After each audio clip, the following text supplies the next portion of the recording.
Bava Kamma Daf Samach Beis Amud Beis, the thief, הגונב אחר הגנב. I mentioned to you previously that I was away on vacation and the cadence of the shiurim would not be the same as usual, but certainly that I would try to connect with you and keep the momentum going to some degree, particularly now as we get into a new Perek Merubah, which deals with a different aspect of Nezikin. Back on Daf Daled, Rabbi Chia gave us a comprehensive list of damages, which included 24 different types of Nezikin.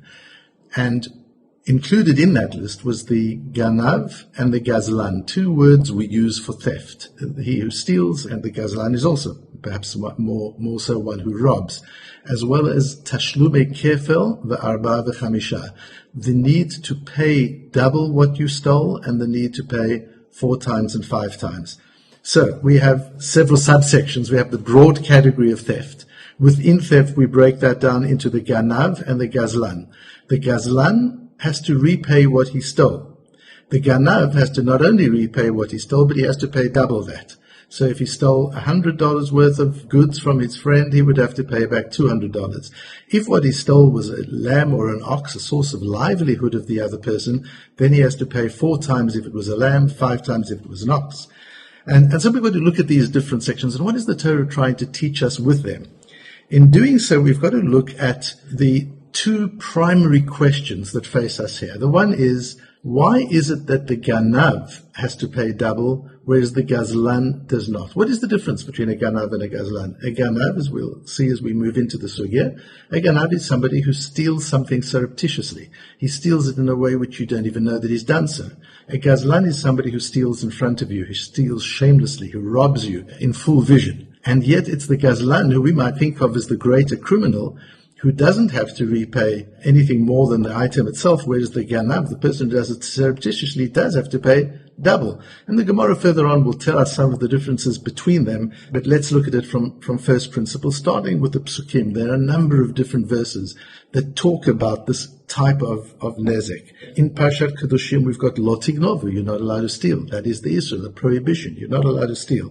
Even if you intend to pay back, even if you intend to compensate the person, you're not allowed to steal. Earlier on in the same Perek, in Perek Yutet, in Parshat Kedoshim, v'lo tigzol, you're not allowed to steal using the method of gezela. In Parshat Vayikra, we have cases of stealing something which was given to you in trust, or taking some lost property which you found and don't return to the owner.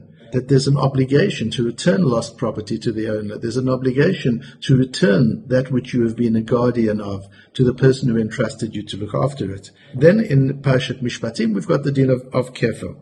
Im himatzeh timatzeh biyado hagneva.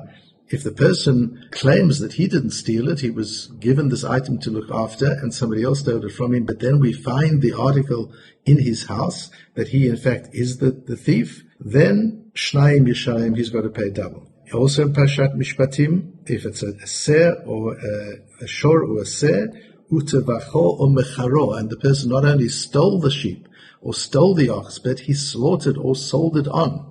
In such a case, he's got to pay not only double, he's got to pay 4 or 5 times, depending on whether it was a lamb or whether it was an ox. Also in Parshat Mishpatim, we have a very important pasuk which we're going to use in this piece of Gemara is Ki yitein ish re'ehu kesef u'chelim lishmor. If a person gives another money or an object to take care of, v'gunav mi beit ha'ish, and it's stolen from the house of the person. Im yimatzeh haganav yishalem shnayim. If the thief is found, he shall pay twice. Let's have a look at the Rambam. When we start a whole new section of Gemara with new principles and new frameworks, the Rambam is very helpful in giving us the foundational principles that we need in order to understand the sugya. So we have here, the Rambam says, Ezu ganav. What is a ganav? How do you define a ganav? Ze halokeach mamon adam beseter ve'en haba'alim yodim. This is somebody who takes another person's property in secret, with the owner unaware. For example, pickpocketing, and the person is unaware that his pocket has been picked. Or any other such example of surreptitious theft. But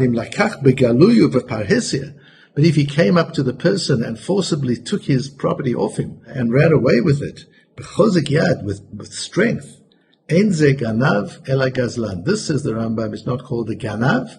This is called a gazlan. And then the Ramban goes on to say, Ganav shehi'idu alav idim kshirim sheganav chayav l'shalem shnayim. If a person is found to have been the cause of theft, he has to pay double. Im ganav dinar m'shalem shnayim. If he took a dinar's worth of property, he has to pay back 2 dinarim, and so on. Nimtza mafsid kshiur shebikesh lechaser et chavero. And here the Rambam uncharacteristically explains the reason, almost the philosophy of the principle of the din, and says it emerges then that the person is losing as much as he wished to cause the other to lose.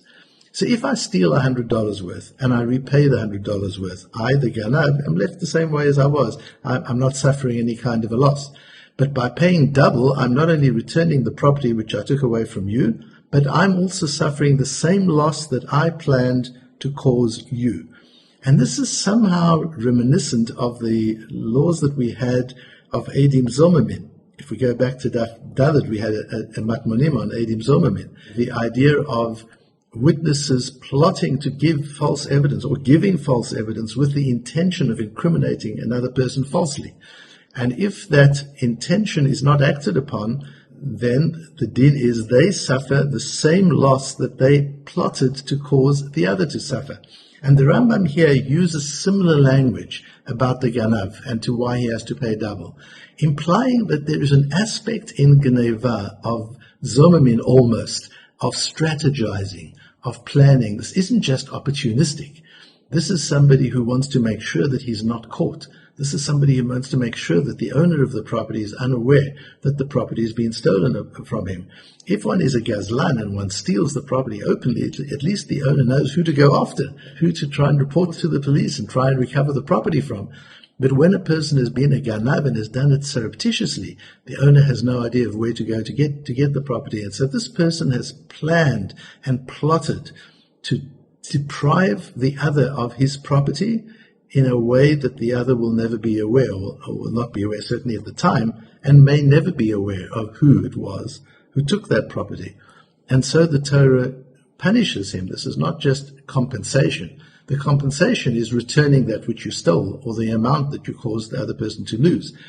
But what we're talking about is a knas. We're going beyond that and saying, in addition to returning the keren, the principle of what you stole, there is also a punishment element because you schemed and you planned to do it in such a way that the other person would not find out.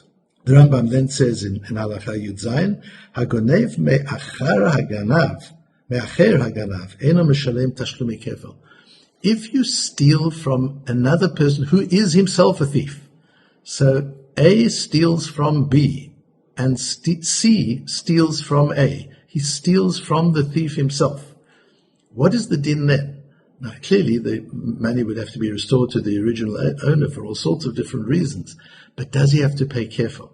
Does he also have to pay that knas? Does that second thief have to pay that punishing amount of the double, or in the case of a lamb or an ox, the 4 times or the 5 times? On that, the Rambam says, Eino meshalem tushlimi kefil. You don't have to pay kefil.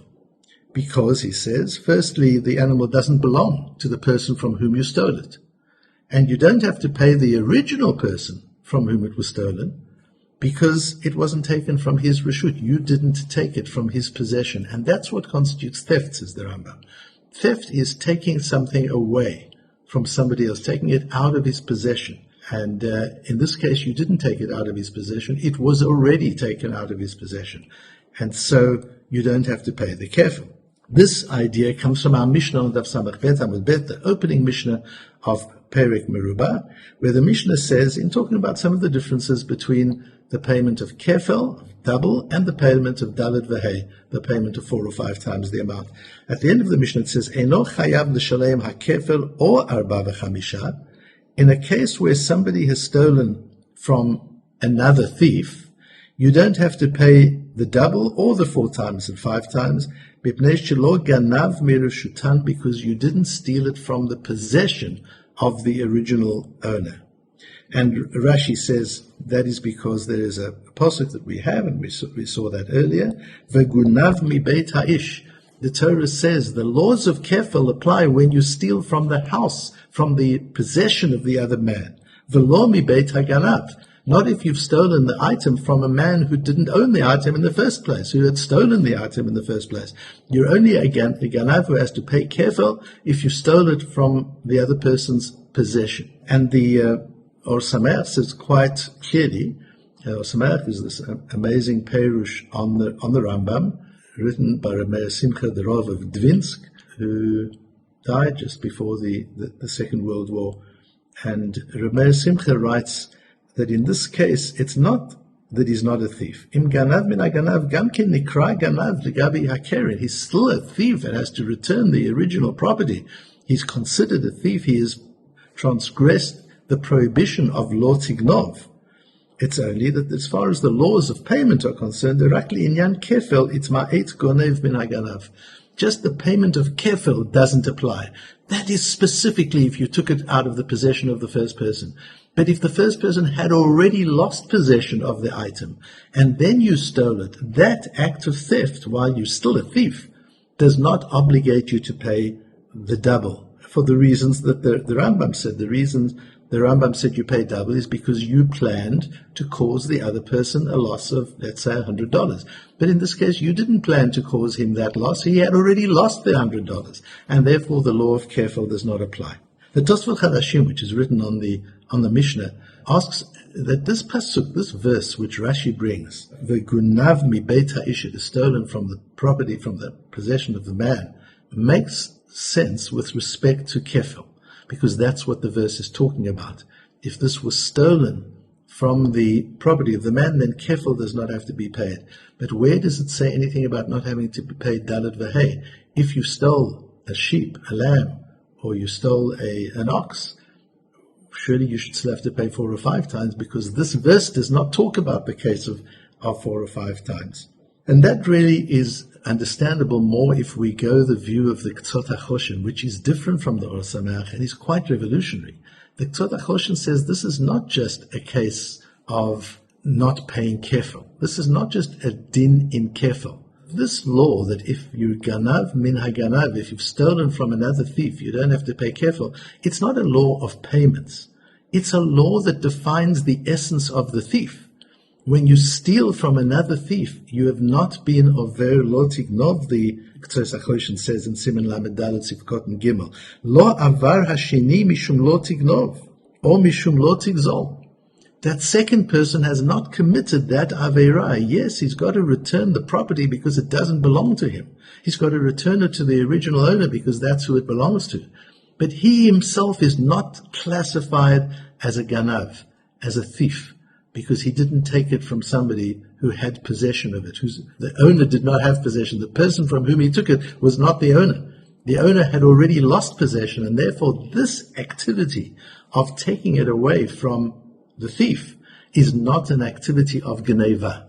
There's certainly other issues that become involved and it gets quite complicated, but it's not in itself an issue of geneva. So according to the K'tzot HaChoshen, if we focus on him, the essence of geneva is 2 elements. The one element is it needs to be taken surreptitiously. It needs to be taken in a way that the person from whom you're taking it isn't aware that you're taking it at the time. And secondly, you've got to take it from the person who owns it. You've got to take it out of possession from the person who owns the property. So you've caused loss of ownership. You've diminished the assets of that individual through your action. But if his assets have already been diminished and you take it away from the person who did the original theft, then that is not called geneva. That is not called theft in the strict sense of the word. And if we think of theft, of course, it applies just in the straight area of theft. But we can think of it in more subtle areas too. To take something away from someone in a way that they don't even know that it has been taken is called the geneva. And you can think of situations, for example, taking credit for somebody else's idea. Somebody has an idea, somebody accomplishes something, and another individual takes credit for it. That happens so often in business, doesn't it? When often the leader of a team will take credit for an idea that a junior member of the team might have come forward with. One is robbing that person of something that belongs to him. And if one does it in a way that he's unaware of the fact that you're going around telling your bosses that this was your wonderful idea, now the person isn't even aware that you're doing it, that's ganeva. You're taking away honor and dignity that belongs to that individual. Rabbi Yisrael Salanter used to be quite meticulous about that not giving somebody the honor that is due to them is stealing, is robbing them of that honor. And if one does it openly, that's a form of gezeilah. But if one does it surreptitiously and subtly, one simply takes credit for it, that then is ganeva. And although there aren't laws of payments, this doesn't fit into the category of kefel or dalet v'hei or anything like that. That doesn't mean that it doesn't fulfill the essential qualities of an act of theft, of an act of ganeva. We have to be careful to respect the borders, the boundaries of ownership. Not only of ownership of tangible assets, but ownership of intangible assets as well. A person's dignity is theirs. A person's honor is theirs. A person's new ideas, new thoughts, new innovations, chidushim, are theirs, and they should be credited.